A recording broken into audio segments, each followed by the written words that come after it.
जिंदगी में कई बार ऐसे मौके आते हैं जब जीत या हार मायने नहीं रखते। उससे भी बड़ा हो जाता है सही और गलत का सवाल।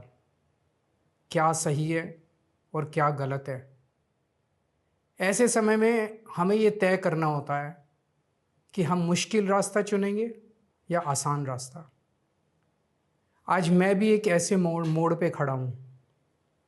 आप सब जानते हैं कि मुझे एक झूठे केस में फंसाया गया, मुझे जेल भेज दिया गया, एक चुनी हुई सरकार को गलत तरीके से गिरा दिया गया, हमें कई महीने जेल में रखा, पर आखिरकार सच की जीत हुई। 27 फरवरी को अदालत ने मुझे पूरी तरह निर्दोष घोषित कर दिया। कोर्ट ने कहा केजरीवाल निर्दोष है, केजरीवाल ने कोई भ्रष्टाचार नहीं किया। कोर्ट ने सीबीआई की जांच पे ही सवाल खड़े कर दिए और जांच अधिकारी के खिलाफ एक्शन लेने के आदेश दे दिए। लेकिन सच का रास्ता आसान नहीं होता। सीबीआई ने तुरंत इस फैसले को हाईकोर्ट में चुनौती दी और ये केस जस्टिस स्वर्णकांता शर्मा जी के सामने लगा। तब मेरे मन में एक बहुत बड़ा सवाल उठा, क्या इनके सामने मुझे न्याय मिलेगा? मेरे मन में ये प्रश्न क्यों आया? इसके कई कारण हैं, पर दो कारण मुख्य हैं।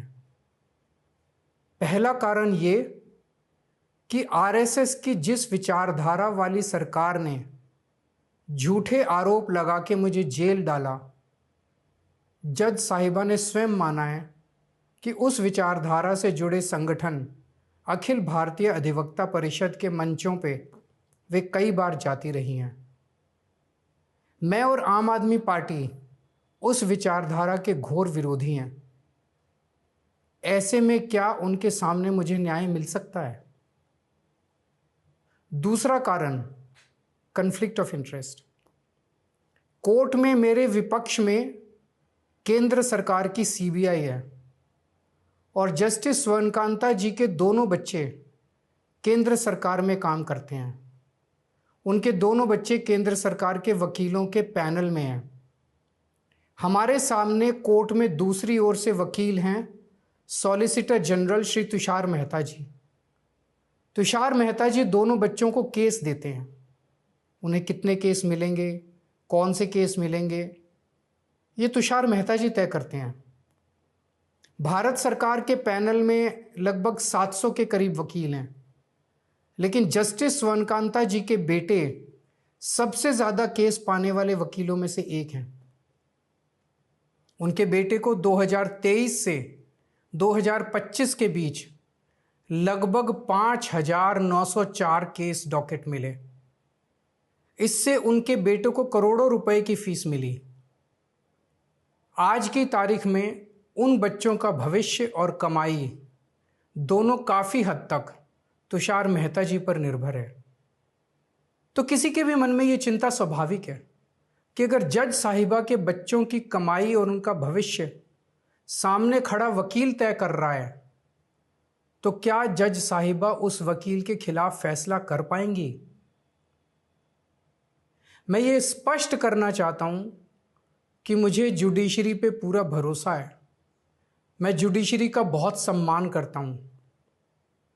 जब मेरे खिलाफ गलत साजिश हुई तो हमारे देश की जुडिशरी ने ही मुझे न्याय दिया था।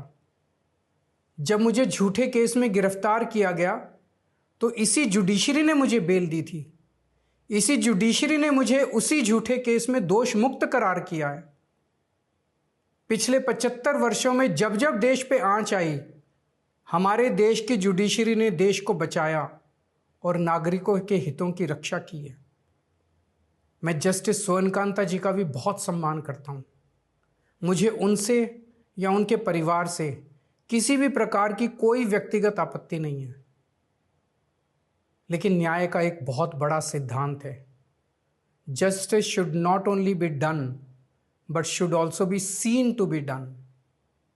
इसलिए मैंने जस्टिस स्वर्णकांता शर्मा जी से पूरे सम्मान के साथ अनुरोध किया कि वो इस कन्फ्लिक्ट ऑफ इंटरेस्ट जैसे कारणों की वजह से इस केस से खुद को अलग कर लें। लेकिन उन्होंने मेरी दलीलें खारिज कर दी और फैसला दिया कि वो स्वयं ही ये केस सुनेंगी। आज मेरे सामने सबसे आसान रास्ता है कि मैं उनका आदेश मान लूं और एक बड़ा वकील खड़ा करके उनके सामने अपना केस लड़ूं। पर यह मुद्दा अब सिर्फ मेरे केस का नहीं है, बल्कि आम लोगों के न्याय प्रणाली पर भरोसे का है। ऐसी दुविधा के मौके पे बापू ने हमें सत्याग्रह का रास्ता दिखाया।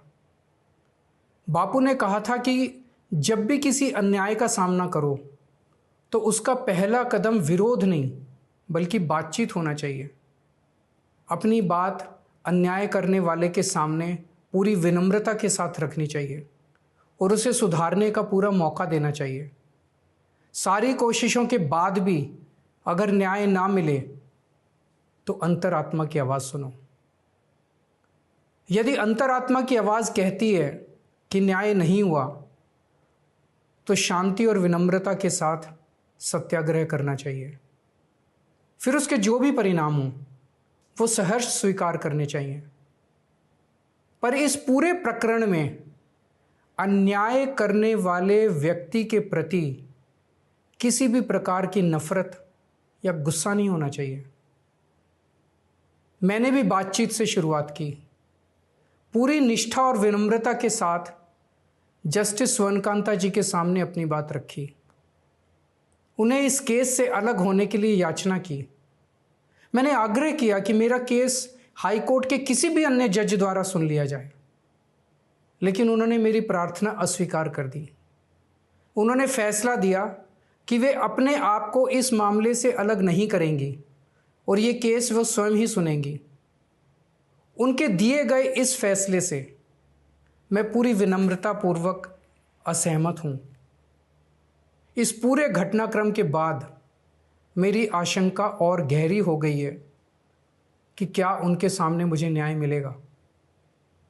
बापू के दिखाए रास्ते पर चलते हुए सत्याग्रह की भावना से अब मैंने फैसला किया है कि मैं इस केस में जस्टिस स्वर्णकांता जी के कोर्ट में ना तो स्वयं पेश होऊंगा और ना ही मेरी तरफ से कोई वकील पैरवी करेगा।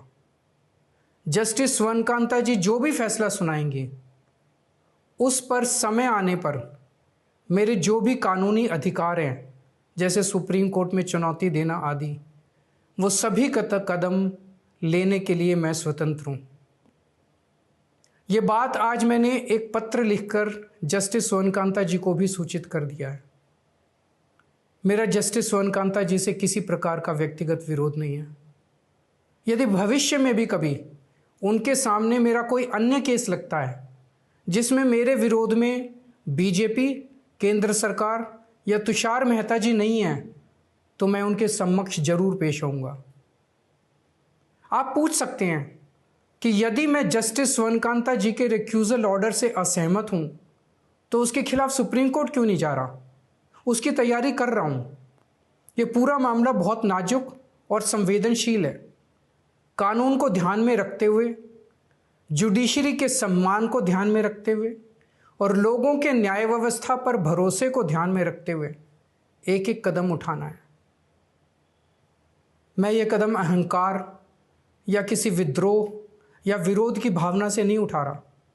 इस कदम के जरिए मेरा मकसद देश की कानून प्रणाली को चुनौती देना भी नहीं है और ना ही मेरा मकसद न्याय व्यवस्था का अपमान करना है। इसी केस में मैंने हर स्टेज पे, हर अदालत में अपना पूरा सहयोग दिया है। मैं न्यायपालिका का बहुत सम्मान करता हूँ। इसी न्यायपालिका की वजह से आज मैं आज़ाद घूम रहा हूँ।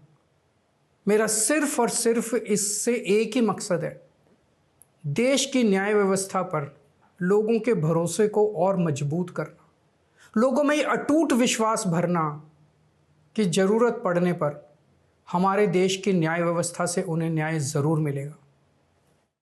जय हिंद।